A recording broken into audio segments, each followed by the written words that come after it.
India's HAL is set to commence metal cutting for Advanced Medium Combat Aircraft AMCA prototypes in 6 months, following Cabinet Committee on Security approval. This marks a pivotal step forward, initiating key activities like establishing assembly lines. The AMCA project underscores India's pursuit of defense aviation self-reliance.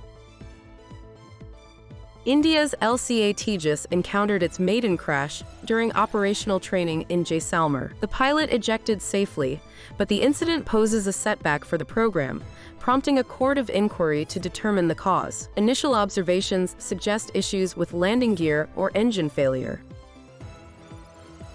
Fishermen off the coast of Odisha, India, made a startling catch, a Shikra target drone. This discovery sheds light on the covert operations of India's defense forces and provides insight into advanced weaponry testing. The drone, designed for target practice, reveals the nation's prowess in evaluating defense systems.